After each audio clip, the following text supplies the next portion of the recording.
We are so back. I'm gonna hold your hand while we go step by step making crispy hot honey tenders and then mac and cheese inspired by Teeny. Surprising Juwan with this dinner because I'm just like, we gotta do something big this week. What's going on this week? Nothing. We're alive. We're here. We can do this. And don't worry, I got you. First things first, we are gonna marinate this chicken. It is 3 o'clock. Hopefully be done marinating this around 3:30, probably a little bit less. It's gonna take me longer since I'm yip-yapping with you guys. Again, holding your hand, but it's worth it. So it's 3 o'clock and then we're gonna let this marinate for about 2 to 3 hours and then we'll be back. So this is part one. Okay, chicken into bowl. Y'all, I do love making quick 30-minute meals. I really do, but also taking my time and cooking a longer meal like this is what I find joy in.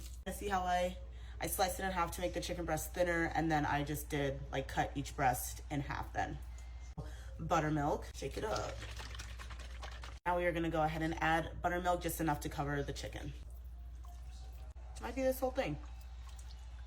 Creator that I also was seeing this with, she used pickle juice, but I'm gonna go ahead and use some jalapeno juice for a little bit even extra kick, because why not? I just also have to be cautious. We are purposely making crispy, hot honey tenders. So, hot sauce. Full send and eat it. For seasoning up, salt, pepper, garlic powder, paprika, chili powder. New Orleans Cajun does also have a kick, so I'm not gonna put an obnoxious amount. I'm just gonna put it just to cover the top, and crushed red pepper. Mix, and now we're gonna go ahead and mix this together. Mix. Oh, y'all, this is about to be so fire. Have the beautiful chicken in this marinade, and we're gonna go ahead and cover it. And the time here is 3:29. So I'm not saying I'm perfect, but like close. Maybe as close as me, but beautiful. See you in a second for part two. And we're back, Pookies. Now we are gonna go ahead and do the breading mix.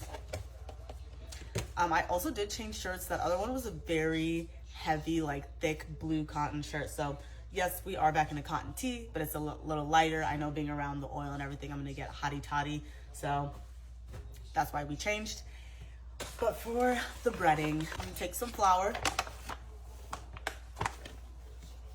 and then going to sprinkle in some cornstarch. Measure with love. That's always what I say. So we have our flour, we have our cornstarch, and now we're gonna use the same seasonings from earlier that we used in the marinade. And like heavily seasoned, because think about it, this breading is, some of it may stick, some of it might not. I'm gonna hold your hand real nice and fast because I'm about to be out of storage. But you didn't see me whisk it because, again, out of storage. And just see that. But we have the cornstarch, seasonings, and flour all mixed. Perfect. It has been 2.5 hours of our lovely chicken marinating, and then we are going to keep a wet hand, and then as we put it in the flour, coat it with the dry hand, and then put it on this rack.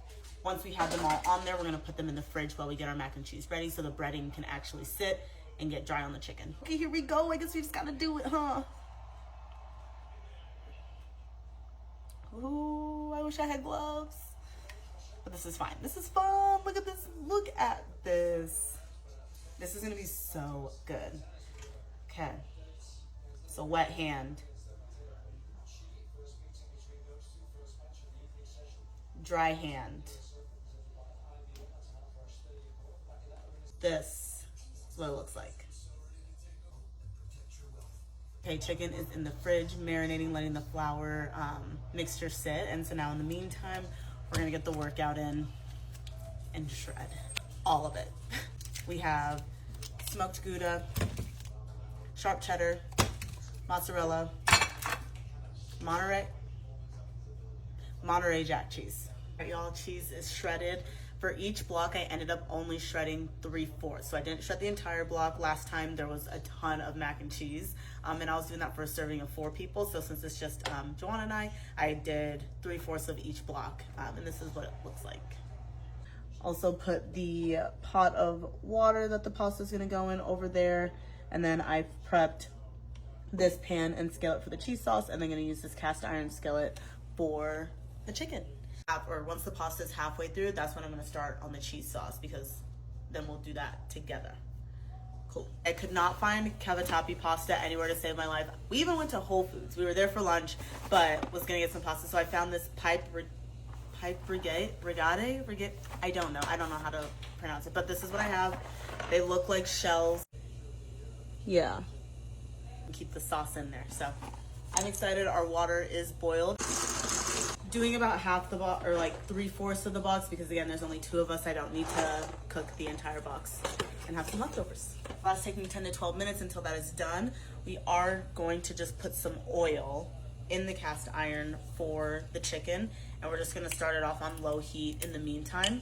And so then that way, once the pasta is done, once we get the cheese sauce in there, then the heat will be ready. Yeah, we're just gonna use this all.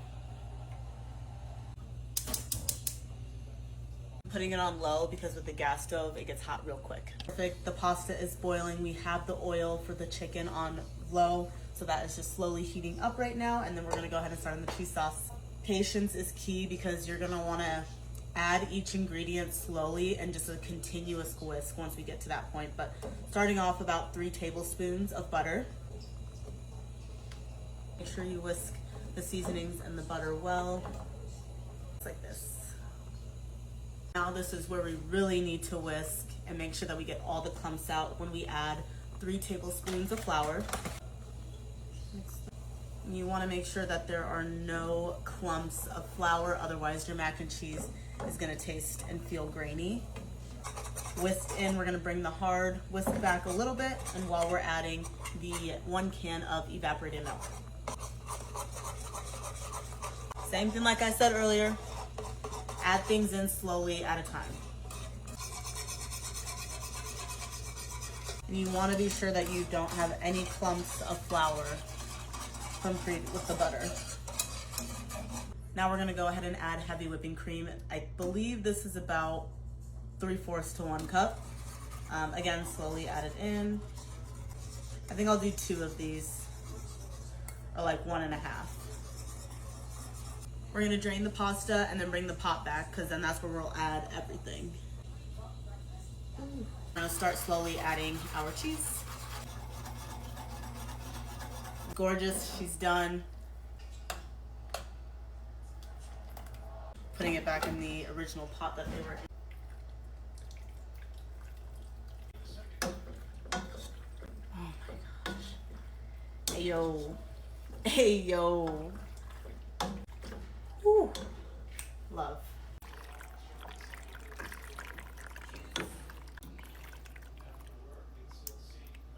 We could even have it as is. I don't even need to bake it, but I know it's gonna be gas baked. So I'm gonna throw this, layer it in a baking dish, bake it at like 350 for about 15 minutes, and then probably broil for 2 minutes. Our oil is at a good temperature.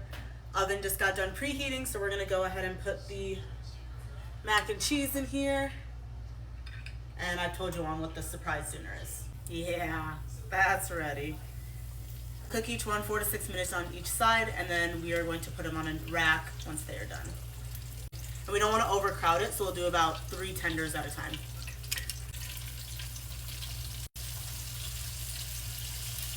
Here we go. We'll start the hot honey sauce on the last round of chicken. Honey. Optional is hot honey as well, hot sauce, and butter.